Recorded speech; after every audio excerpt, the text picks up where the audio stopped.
बीते कल पूरे भारत की नजर सुप्रीम कोर्ट पर टिकी थी। मुस्लिम समाज भी टकटकी लगाए बैठा था और सरकारी वकीलों की धड़कनें भी तेज थी, क्योंकि 16 अप्रैल को वक्फ कानून पर सुनवाई के बाद जो इशारे मिले थे उसने कानून पर रोक लगाने की सुगबुगाहट पैदा कर दी थी।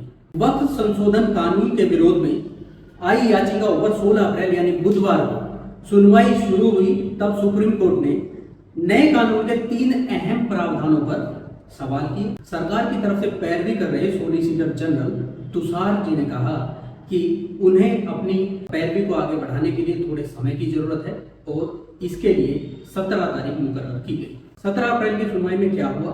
सुप्रीम कोर्ट ने इस कानून पर कोई रोक नहीं लगाई है फिलहाल, लेकिन इसके कुछ प्रावधानों पर अगली तारीख तक स्टे ऑर्डर दे दिया।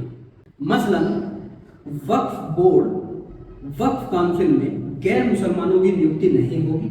जिन वक्फ संपत्तियों को पहले नोटिफाई किया गया है उनका स्टेटस नहीं बदला जाएगा।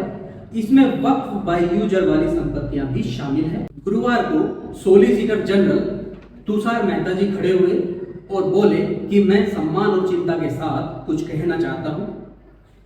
कोर्ट प्रत्यक्ष या अप्रत्यक्ष तरीके से कानून पर रोक लगाने पर विचार कर रहा है। उठाए गए सवालों का जवाब दिया जाएगा। ये ऐसे सवाल नहीं जिनसे कोर्ट स्टे पर विचार करने को मजबूर हो जाए। लाखों शिकायतें मिली। गांव के गांव वक्फ के तहत कब्जे में ले लिए गए कई लोगों की शिकायतें पेंडिंग है। इस बीच बेंच में शामिल पीवी संजय कुमार जी ने कहा कि यह कोई आखिरी फैसला नहीं है। इसके बाद chief justice of India CJI का जवाब आया कि हम तो पहले ही कह चुके हैं कि कानून में कुछ पॉजिटिव प्रावधान मौजूद है। कानून पर पूरी तरह से रोक नहीं लगाई जा सकती। हम ये भी नहीं चाहते कि अभी की स्थिति को बदला जाए, खासकर जब तक कोर्ट में सुनवाई हो रही है तब तक यथास्थिति बरकरार रखी जाए।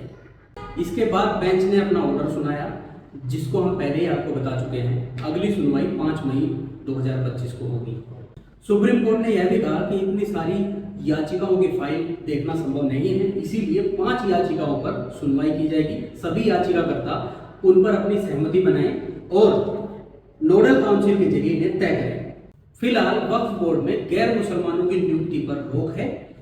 वक्फ बाय यूजर की प्रॉपर्टी का स्टेटस भी अभी वैसा का वैसा ही बरकरार रहेगा।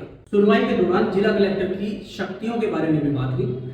यदि कोई वक्फ विवादित संपत्ति को जिला कलेक्टर ने सरकारी संपत्ति घोषित कर दिया तो वो संपत्ति वक्फ संपत्ति नहीं रहेगी।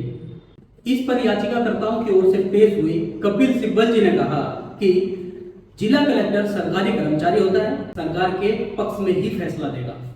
सोच विचार के बाद कोर्ट ने कहा कि कलेक्टर ऐसी विवादित संपत्तियों की जांच कर सकता है, किंतु कोर्ट के अंतिम फैसले तक कलेक्टर का फैसला भी रोका जा सकता है।